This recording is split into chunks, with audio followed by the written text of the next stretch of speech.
आकाश की बातें सुनकर प्रीति को बहुत गुस्सा आता है और वो उसे थप्पड़ मारती है। मुझे पता नहीं था कि तुम इतना गिर जाओगे आकाश। मुझे लगा तुम्हारे दिल में मेरे लिए अभी भी जगह है, लेकिन तुम तो सिर्फ जायदाद के लिए यहाँ आए हो। मुझे शर्म आती है कि मैंने तुमसे प्यार किया। इतना कहकर प्रीति वहाँ से चली जाती है और अपने सास ससुर को सारी बातें बता देती है। तभी वहाँ आकाश आता है। उसे देखकर आकाश के माता पिता को भी बहुत गुस्सा आता है और उसकी माँ उसे थप्पड़ मार देती है। मुझे शर्म आ रही है कि मुझे तुझ जैसा बेटा मिला। क्या मिला तुझे ये सब करके? शांत हो जाओ कोमल, इससे अब बात करने का कोई फ़ायदा नहीं है। मैंने इसे पहले ही कहा था कि ये इसका लास्ट चांस है। आज से मेरा कोई बेटा नहीं है। मैं समझ लूँगा कि मेरा कोई बेटा था ही नहीं। आज से प्रीति ही हमारी बेटी है और जिस जायदाद के चक्कर में तुम यहाँ आए थे उसमें से तुम्हें एक फूटी कौड़ी भी नहीं मिलेगी।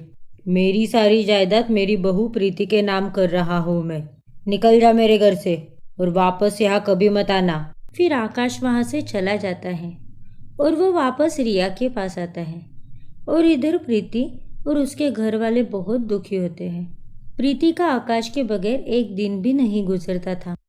वो बस घर का काम करने में ही बिजी रहती थी और स्कूल में जाके बच्चों को पढ़ाती थी। प्रीति पहले से काफ़ी शांत हो गई थी। कुछ दिनों में वो टीचिंग का जॉब भी छोड़ देती है। जल्दी ही प्रीति और आकाश का तलाक भी हो जाता है। प्रीति अब अपने माता पिता के साथ रहती थी। कब तक ऐसी उदास रहोगी बेटी? तुम्हें आगे भी तो बढ़ना पड़ेगा ना। तुम जल्द से जल्द दूसरा जॉब देख लो, तुम्हारा मन भी लगा रहेगा। हाँ ठीक है माँ। फिर प्रीति को एक बड़ी सी कंपनी में जॉब मिलती है। जैसे जैसे दिन गुजरते गए प्रीति भी अब सब भूलने लगी थी। उसके ऑफिस में काफ़ी अच्छे दोस्त बन गए थे। छुट्टी के दिन वो उन्हीं दोस्तों के साथ घूमा करती थी।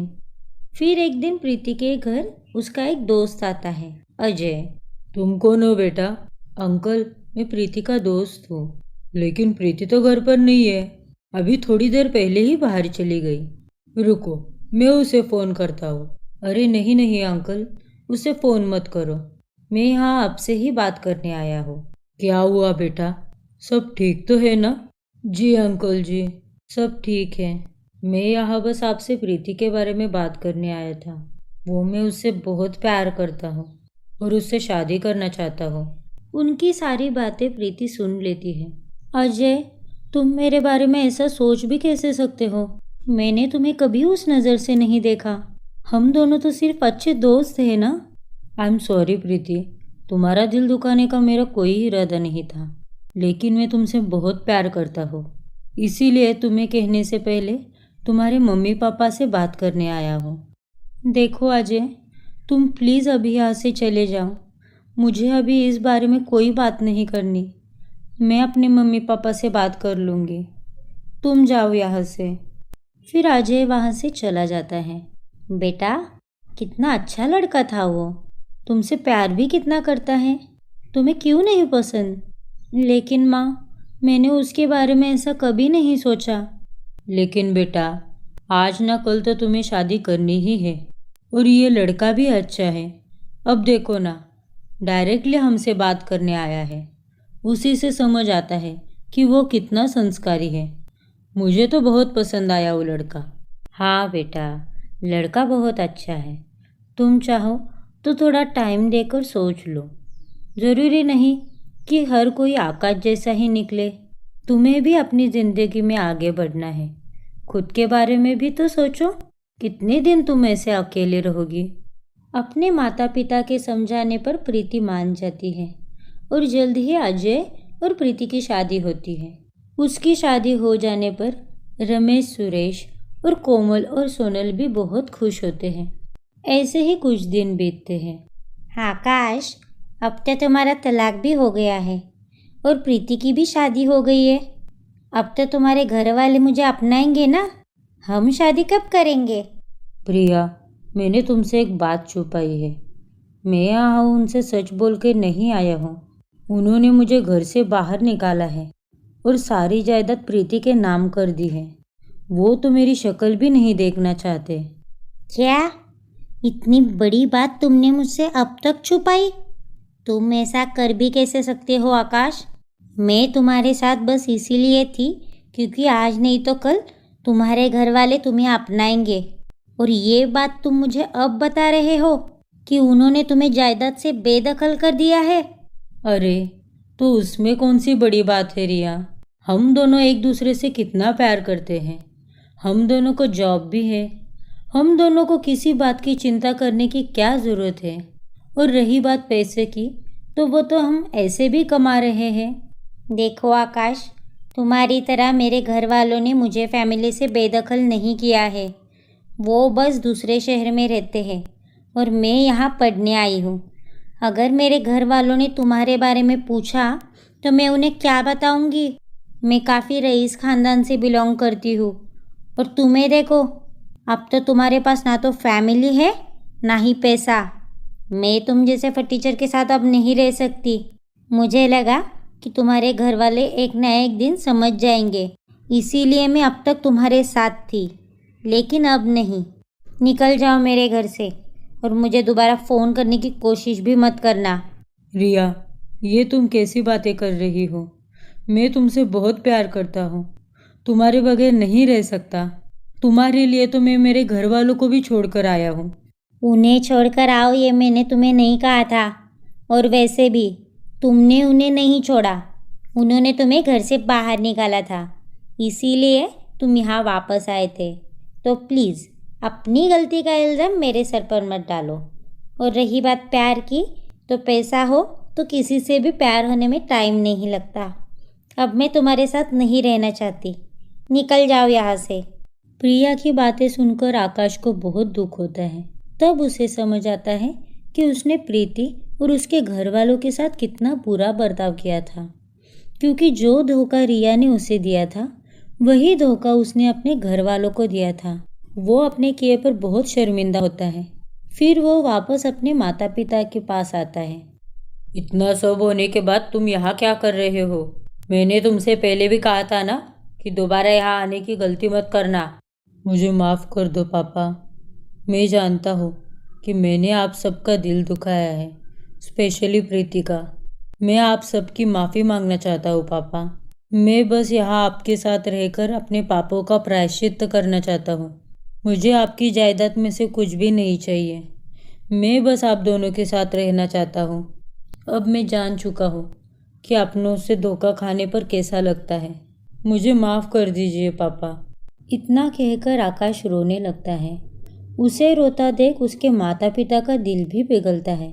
कोई बात नहीं बेटा, गलती सबसे होती है, लेकिन तुम्हें पछतावा काफ़ी देर बाद हुआ है, क्योंकि तुम्हारी इस गलती की वजह से हम सब ने प्रीति जैसी अच्छी लड़की को खो दिया। अब वो किसी और घर की बहू है। समीर और नेहा एक दूसरे से बहुत प्यार करते थे। दोनों की फैमिली की सहमति से उनकी शादी हो जाती है। नेहा बहुत ही सुंदर और संस्कारी लड़की थी। समीर के घर में उसकी छोटी बहन और उसके माता पिता रहते थे। शादी के दूसरे दिन ही नेहा सुबह जल्दी उठकर चाय नाश्ता बनाती है। अरे वाह बहू, तूने इतनी जल्दी सब कुछ कर भी लिया? हाँ मम्मी जी, आज तो मेरी घर में पहली रसोई है ना, तो मैंने सबके लिए गाजर का हलवा और मेथी के पराठे बनाए हैं। अरे वाह भाभी, गाजर का हलवा तो मेरा फेवरेट है और मेथी के पराठे मेरे फेवरेट है। हाँ पता है माँ जी, समीर ने मुझे पहले ही सबकी पसंद बता दी थी। और मेरी फेवरेट डिश? हाँ पापा, आपकी भी फेवरेट डिश बनाई है। ये लो पकौड़े। वाह, आज तो मज़ा ही आ गया। नेहा के हाथ का खाना खाकर सब लोग उसकी तारीफ करते हैं। अरे बहू, तू तो साक्षात अन्नपूर्णा है, इतना स्वादिष्ट खाना बनाया है। देख निशा, सीख अपने भाभी से कुछ। इतनी बड़ी हो गई है लेकिन अभी तक खाना बनाना भी नहीं आता। अरे मम्मी जी, आप इन्हें क्यों डांट रही हो?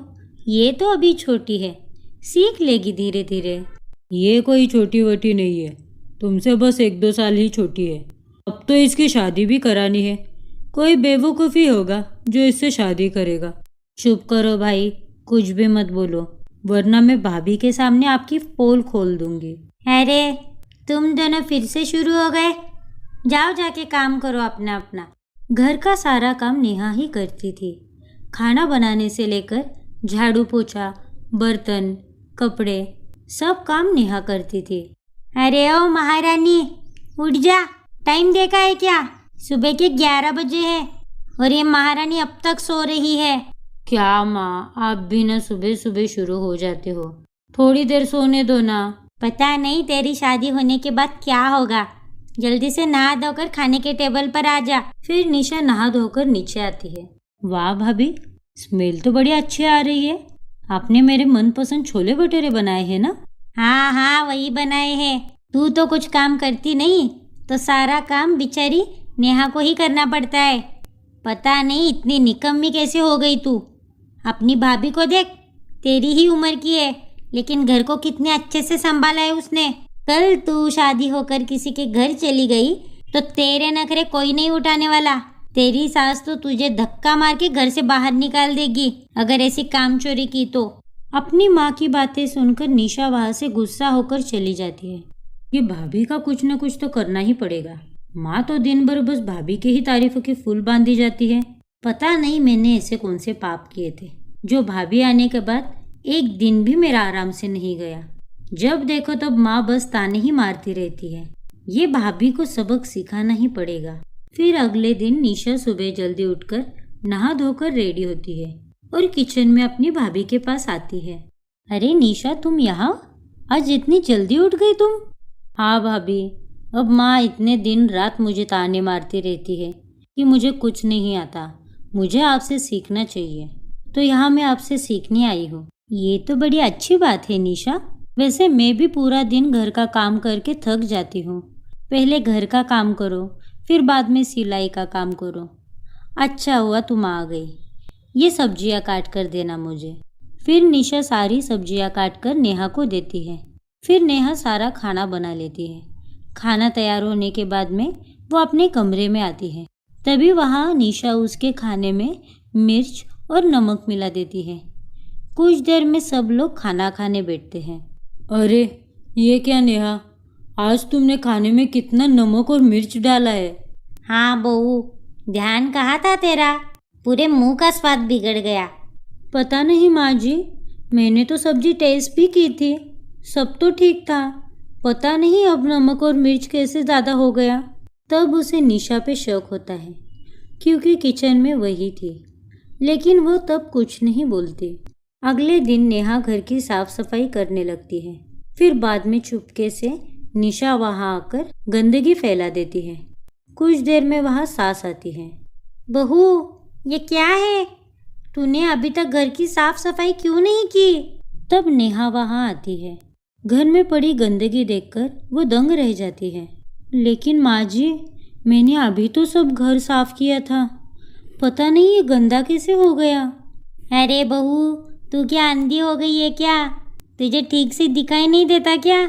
ये देख, यहाँ पर कितना कचरा पड़ा है और तू बोल रही है कि तूने घर साफ किया था। नेहा भी काफ़ी शौक में थी क्योंकि उसने थोड़ी देर पहले ही घर की सफाई की थी। कोई बात नहीं माँ जी, मैं अभी साफ कर देती हूँ। फिर नेहा वापस घर की सफाई करने लगती है। दूसरी तरफ खड़ी हुई निशा अपनी भाभी की ये हालत देखकर बहुत खुश होती है। अगले दिन नेहा किचन में खाना बना रही होती है। तभी नेहा को समीर आवाज़ देता है। नेहा, नेहा, मेरा टिफ़िन हो गया क्या? जल्दी करो, मुझे देर हो रही है। नेहा समीर का टिफ़िन भरने ही वाली होती है कि तभी वहाँ पर निशा आती है और वो कहती है, अरे भाभी, माँ आपको बुला रही है, आप ये रहने दो, मैं भाई का टिफ़िन पैक कर लूँगी। फिर नेहा अपनी सास के पास आती है और निशा टिफ़िन पैक करके अपने भाई को देती है। अरे भाई, ये लो आपका टिफ़िन, भाभी ने तैयार करके रखा था, मुझे आपको देने को बोला। माँ जी, आपने बुलाया मुझे? अरे नहीं बहू, मैं तुझे क्यों बुलाऊंगी? नेहा सोचने लगती है कि अगर माँ जी ने मुझे नहीं बुलाया तो अलीशा ने मुझसे ऐसा क्यों कहा। फिर शाम को समीर घर आता है। नेहा, तुम्हारा दिमाग तो ठिकाने पे है ना? आज तुमने टिफ़िन में सिर्फ रोटी ही दी थी, सब्जी कौन देगा? अब क्या मैं सिर्फ रोटी ही खाऊं? तुम्हारा ध्यान कहाँ रहता है आजकल? हर रोज गलती किए जा रही हो। घर के काम ही तो करती हो, वो भी ढंग से नहीं हो पाता तुमसे। इतना बोलकर समीर वहाँ से गुस्से में चला जाता है। समीर नेहा को सबके सामने डांटता है। उसकी बातें सुनकर निशा बहुत खुश होती है, लेकिन नेहा को बहुत दुख होता है। वो भी वहाँ से चली जाती है और गार्डन में आकर सोचने लगती है। इस निशा को तो छोटी समझकर मैंने बहुत बड़ी गलती की है। जितना उसे माफ़ करो उतना ही एक नई नई साजिशें करती जा रही है। इसको तो सबक सिखाना ही पड़ेगा। अब आगे नेहा निशा के साथ क्या करेगी? क्या वो उसे सबक सिखाएगी या ऐसे ही जुल्म सहती रहेगी? जानने के लिए हमारा अगला एपिसोड देखना ना भूलें। और अगर आपने हमारा चैनल सब्सक्राइब नहीं किया है तो अभी सब्सक्राइब कीजिए और बेल आइकॉन दबाना ना भूलें।